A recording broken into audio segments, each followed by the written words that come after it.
Que le Père Céleste soit glorifié pour cette nouvelle audio. Louange et honneur au roi des rois, à l'agneau assis sur le trône. Merci mes bien-aimés pour l'opportunité que vous me donnez aussi de pouvoir à nouveau voilà, vous annoncer les oracles de Dieu. Merci pour vos encouragements, pour vos prières, pour vos partages, pour votre soutien. C'est toujours avec joie que je vous lis. Gloire soit rendue à notre Seigneur et Sauveur Jésus-Christ. Mes bien-aimés, j'aimerais nous parler de la musique du monde, mes bien-aimés, qui, voilà, a encore malheureusement dans l'Église, dans le corps de Christ, vraiment un impact considérable.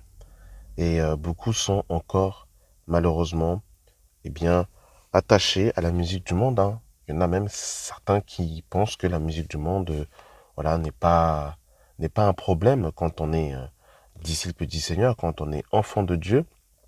Et il est important, mes bien-aimés dans le Seigneur, avant de parler de la musique du monde, hein, de comprendre vraiment qu'est-ce que la conversion, qu'est-ce que la nouvelle naissance, parce que des fois, malheureusement, nos conversions sont superficielles, nos repentances sont superficielles, et effectivement, quand on parle d'abandonner certaines pratiques, et ben pour nous, ça nous paraît incohérent, pour la simple et bonne raison que malheureusement, eh bien, on n'a pas compris qu'est-ce que c'est qu'accepter Jésus-Christ, qu'est-ce que c'est qu'être disciple du Seigneur.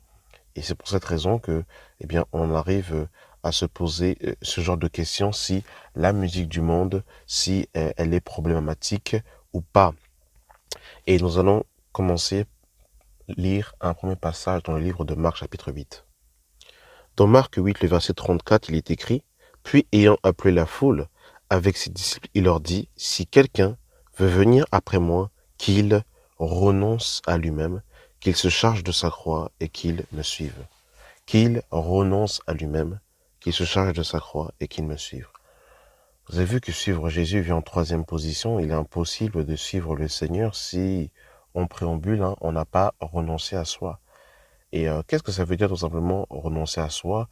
Eh ben, c'est déjà tout simplement renoncer à son ego, renoncer à ce que, voilà, nos parents, notre entourage, notre environnement a pu nous enseigner, nous communiquer, et vraiment être rééduqué par le Seigneur, rééduqué justement par la parole de Dieu, et se détacher eh bien, des pratiques qu'on a pu apprendre, hein, qu'on a pu avoir dans le monde, afin justement d'embrasser la culture du royaume. Et mes amis, concernant la musique du monde, hein, il faut savoir que le Seigneur ne partage sa gloire avec personne, hein, que le Seigneur veut une consécration à lui, totale et exclusive. Et ça, il faut bien le comprendre, mes bien-aimés dans le Seigneur, hein, que le Seigneur veut une adoration exclusive. Dieu ne partage sa gloire à personne. C'est ce que beaucoup aussi ne comprennent pas, malheureusement.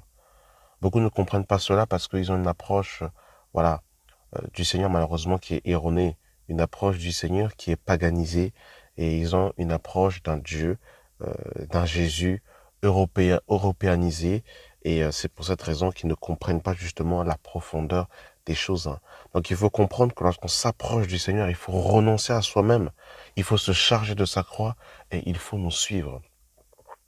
Et qu'est-ce que le Seigneur, justement, eh bien, veut, eh bien aimé dans le Seigneur? Qu'est-ce que le Seigneur veut? C'est-à-dire que quand on vient à lui, qu'est-ce que Dieu nous demande, mes bien-aimés dans le Seigneur? Regardez ce que la parole de Dieu nous dira dans le livre de Marc toujours. Marc 12, le verset 28. Un des scribes qui les avait entendus discuter, sachant que Jésus avait bien répondu aux Sadducéens, s'approcha et lui demanda: quel est le premier de tous les commandements? Jésus répondit: voici le premier. Écoute Israël, le Seigneur notre Dieu est l'unique Seigneur. Tu aimeras le Seigneur ton Dieu de tout ton cœur, de toute ton âme, de toute ta pensée et de toute ta force. Voici le second: tu aimeras ton prochain comme toi-même. Il n'y a pas d'autre commandement plus grand que cela. Donc voilà, mes bien-aimés, ici, hein, on nous dit que le premier commandement, c'est d'aimer Dieu de tout son cœur, de toute son âme, de toute sa pensée et de toute sa force. On voit encore ici vraiment l'exclusivité qu'il doit avoir par rapport au Seigneur. Et quelle est la prière la plus connue chez les Hébreux? Elle se trouve dans le Deutéronome 6, le verset 4, qui nous dit « Écoute Israël, l'Éternel, notre Dieu, est l'unique Seigneur. Tu aimeras l'Éternel ton Dieu de tout ton cœur, de toute ton âme et de toute ta force. » Mes amis, c'est ça le commandement le plus important, le plus grand que justement nous devons avoir à l'égard de notre Dieu. Et ça ne s'arrête pas là, ça va plus loin. Regardez également ce que la Bible dit dans le livre de Exode chapitre 20. Exode 20, le verset 3. « Tu n'auras point d'autre Dieu devant ma face. » Il faut savoir qu'avoir un autre Dieu, c'est tout simplement idolâtrer. C'est tout simplement mettre une chose dans notre cœur au même pied d'égalité que le Seigneur ou au-dessus du Seigneur. Tu n'auras pas d'autre Dieu devant ma face, tu ne feras point d'image taillée, ni de représentation quelconque des choses qui sont en haut dans le ciel, qui sont en bas sur la terre, qui sont dans les eaux, plus bas que la terre. Tu ne te prosterneras point devant elles, tu ne les serviras point, car moi, l'Éternel ton Dieu, je suis un Dieu jaloux. Je suis un Dieu jaloux.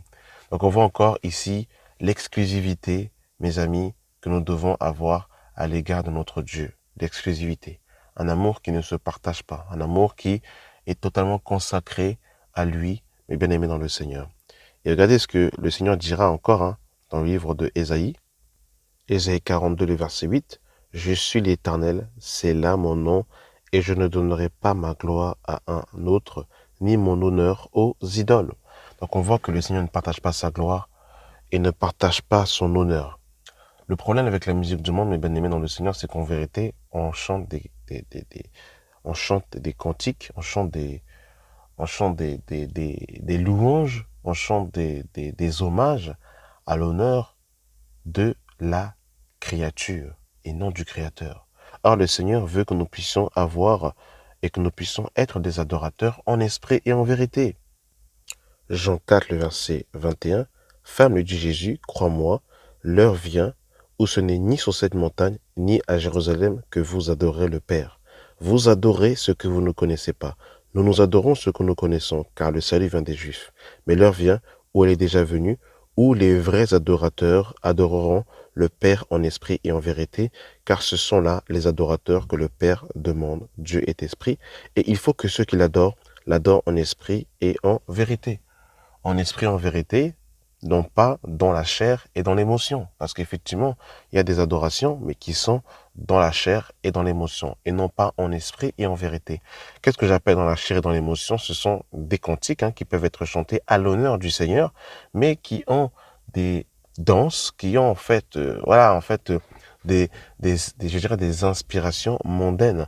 C'est-à-dire qu'on va prendre en fait la musique du monde, on va prendre en fait du rap, casquette à l'envers, baggy descendu, et on va commencer en fait à chanter à l'honneur de Dieu, commencer en fait à faire en fait du compas, commencer en fait à faire en fait du zouk love, et on va mettre en fait juste en fait le nom du Seigneur. Mais si on n'écoute pas les paroles et qu'on écoute juste en fait l'instrumental, il n'y a vraiment pas de différence. N'en parlons pas quand on voit, voilà, aujourd'hui, soi-disant des clips chrétiens, aujourd'hui, ça se posait la question véritablement. Je vous dis la vérité, vous mettez le clip, vous mettez en mode muet, vous laissez le clip tourner, vous ne savez même pas si c'est un clip chrétien ou si c'est un couple, ou si c'est un clip chrétien ou si c'est un clip mondain. À quel point c'est vraiment, voilà, la paganisation totale. On ne sait pas vraiment, finalement, qui est adoré finalement. Même les chrétiennes qui sont maquillées comme les gens du monde, comment on appelle des signes comme l'autoroute, le rouge à lèvres vraiment rouge sang, comme si en fait Dracula était passé par là. En fait, c'est compliqué vraiment aujourd'hui de trouver des cantiques qui sont simples, purs, à la gloire du Seigneur, un répertoire vraiment de qualité. Vraiment, quand on écoute ce cantique, on a envie d'adorer le Seigneur. Et aujourd'hui, il y a beaucoup de cantiques vraiment, malheureusement, qui ne sont plus des cantiques inspirés, des cantiques spirituels, mais qui sont vraiment des cantiques charnels, terrestres, qui nous parlent du monde, des Jésus, mets-moi au dos, où en fait on va déhancher ses fesses. Seigneur, sauve-nous, c'est compliqué. C'est vraiment compliqué, mais bien aimé dans le Seigneur. Et regardez ce que la parole de Dieu nous dit, parce qu'il faut bien qu'on comprenne vraiment que Dieu veut des adorateurs en esprit en vérité, et il veut une adoration exclusive, mes bien-aimés. Éphésiens chapitre 5, le verset 18, qui nous dit « Ne vous enivrez pas de vin, c'est de la débauche, soyez au contraire remplis de l'esprit. Entretenez-vous par des psaumes, par des hymnes, par des cantiques spirituels, chantant et célébrant de tout votre cœur les louanges du Seigneur. » Amen. Voilà, mes bien-aimés dans le Seigneur, avec quoi nous devons nous entretenir. On ne doit pas s'entretenir avec du Céline Dion, avec du Bob Marley, avec du Frankie Vincent, avec du Michael Jackson, avec du Tupac, du 50 Cent, du Rihanna, du Beyoncé. Non, mes amis, la Bible est claire. La Bible nous dit d'être remplis de l'esprit, de nous entretenir par des psaumes, par des hymnes, par des cantiques spirituels, des cantiques spirituels. Donc si la Bible précise des cantiques spirituels, c'est qu'il y a bien des cantiques charnels et émotionnels qui ne glorifient pas le Seigneur. Et ça, il faut que ce soit, faut qu'on le dise, parce que c'est la vérité. Colossiens chapitre 3, le verset 16, que la parole de Christ habite parmi vous, que la parole de Christ abonde parmi vous abondamment. Instruisez-vous et exhortez-vous les uns les autres en toute sagesse par des psaumes, par des hymnes, par des cantiques spirituels, chantant à Dieu dans votre cœur sous l'inspiration de la grâce. Sous l'inspiration de la grâce. Et ça change tout. Sous l'inspiration de la grâce. Parce qu'effectivement, il y a des cantiques, mais qui ne sont pas inspirés par la grâce, qui ne sont pas inspirés par le Seigneur. Des cantiques, effectivement, on retrouve le nom de Jésus, on retrouve le Seigneur, mais ce sont des cantiques charnels, comme certaines, soi-disant, vont faire des featuring avec Koffi Olomide. C'est la confusion généralisée, la confusion totale, vraiment, que le Seigneur nous vienne en aide, mes bien-aimés dans le Seigneur. Et tout ça, mes amis, la musique du monde et consorts résulte tout simplement, malheureusement, de l'attachement que nous avons encore à ce monde, de l'attachement que nous avons encore, et révèle aussi l'espérance que nous avons reçue, révèle également si nous attendons le Seigneur. Effectivement, parfois cela révèle tout simplement qu'on n'attend pas le Seigneur, que nous avons une espérance d'en bas, malheureusement, et qu'on n'a pas coupé véritablement avec le monde. Nous l'avons dit précédemment, et je le répète, le Seigneur veut une adoration totale, exclusive. Dieu ne partage sa gloire avec personne. On ne peut pas chanter à l'honneur du Seigneur et chanter encore la gloire de ce monde. On a dit que Dieu veut des adorateurs en esprit, en vérité. Regardez ce que l'apôtre Paul nous dira dans le livre de Romains chapitre 1. Romains 1, 18. La colère de Dieu se révèle du ciel contre toute impiété et toute injustice des hommes, qui retiennent injustement la vérité captive. Car ce qu'on peut connaître de Dieu est manifeste pour eux, Dieu leur ayant fait connaître, en effet, les perfections invisibles de Dieu, sa puissance éternelle et sa divinité se voient comme à l'œil depuis la création du monde, quand on la considère dans ses ouvrages. Ils sont donc inexcusables, puisque ayant connu Dieu, ils ne l'ont point glorifié. Puisque ayant connu Dieu, ils ne l'ont point glorifié comme Dieu, et ne lui ont point rendu grâce, mais ils se sont égarés dans leurs pensées, et dans leur cœur, sans intelligence, a été plongé dans les ténèbres. Se sont vantés d'être sages, ils sont devenus fous. Ils ont changé la gloire de Dieu, du Dieu incorruptible, en image représentant l'homme corruptible, des oiseaux, des quadrupèdes, des reptiles. C'est pourquoi Dieu les a livrés à l'impureté selon la convoitise de leur cœur, en sorte qu'ils déshonorent eux-mêmes leur propre corps. Eux qui ont changé la vérité de Dieu en mensonge et qui ont adoré et servi la créature au lieu du Créateur qui est béni éternellement. Regardez, eux qui ont changé la vérité de Dieu en mensonge et qui ont adoré et servi la créature au lieu du Créateur. L'adoration passe aussi effectivement par le fruit des louanges de nos lèvres que l'on rend à l'égard de notre Dieu. Quand tu adores et que tu chantes et que tu es en train de danser sur en fait du 50 Cent, du Tupac, mais tu n'es pas ici dans l'adoration du Dieu véritable. Tu n'es pas en train d'adorer Dieu. Dieu est un Dieu jaloux. La Bible nous dit que nous devons l'aimer de tout notre cœur, de toute notre âme, de toute notre pensée, de toute notre force, si on commence à aller chanter des louanges, on est en train, on est dans le mélange, tout simplement. On est dans le mélange. Dieu ne partage sa gloire avec personne. On est en train de chanter la louange d'une créature et non du créateur. C'est tout simplement de l'idolâtrie, mes amis. Et Dieu ne partage sa gloire avec personne. Et je le disais que ça révèle malheureusement l'attachement que nous avons à l'égard du monde. Regardez ce que Jacques dira. Jacques 4, le verset 4 nous dit « Adultères que vous êtes, ne savez-vous pas que l'amour du monde est inimitié contre Dieu? Celui donc qui veut être ami du monde se rend ennemi de Dieu. » Donc moi la question que je me pose, comment on peut chanter des musiques du monde et en même temps être ami de Dieu? Parce que être chrétien, c'est des petits Christ. Est-ce que vous voyez vraiment le Seigneur Jésus-Christ en train d'écouter du Michael Jackson et de faire le moulmoulk? C'est quand même terrible quand même. Je sais pas si on se rend compte. Est-ce que vous voyez le Seigneur Jésus en train de danser du Fali Poupa et en train de faire un déhanché? Est-ce que vous voyez vraiment l'apôtre Paul en train, voilà, de, de, de danser sur du Bob Marley? Est-ce que vous voyez vraiment l'apôtre Pierre en train de mettre le bandeau sur sa tête et voilà, faire des signes avec ses mains comme Tupac? Non mais à un moment donné, il faut qu'on soit sérieux 2 secondes. Est-ce que vous voyez Gabriel en train, avec une casquette à l'envers, en train de danser, de chanter, en fait, en mode du rap? En fait, mais il faut qu'on soit sérieux 2 secondes à un moment donné. Le problème, c'est qu'en fait, on n'a pas coupé avec le monde, en fait. C'est pour ça que quand on parle justement de cette coupure radicale avec les choses du monde, en fait, on est scandalisé parce que la réalité, c'est qu'on n'a pas coupé avec les choses du monde. La réalité, c'est qu'il y a encore le monde au-dedans de nous. Dans la Genèse, le Seigneur a fait appel à la lumière et il a séparé la lumière avec les ténèbres. C'est la première des choses qu'il a faites. Il a séparé la lumière avec les ténèbres. Dieu n'est pas le Dieu du mélange. Dans 2 Corinthiens chapitre 6, la Bible dit, quel rapport y a-t-il entre la lumière et les ténèbres? Quel rapport y a-t-il entre Christ et Bélial? Il n'y a pas de communion, il n'y a pas de rapport. Le problème, c'est qu'on est tamisé. La Bible est claire dans le livre de Apocalypse chapitre 3 par rapport en fait à l'ange de l'église de Laodicée. On ne peut pas être chaud et froid. En fait, on peut pas être tamisé. On peut pas être là en train de danser sur en fait des musiques du monde. On est là en train en fait de prendre des cours de danse, tout ça, sur du hip-hop, de l'R&B. Après, on se dit adorateur d'Elohim. C'est pas possible, c'est incompatible, mes amis. Mes amis, ça, mes amis, il faut qu'on passe par la repentance véritable, le renoncement à ces choses. Que Dieu nous vienne en aide.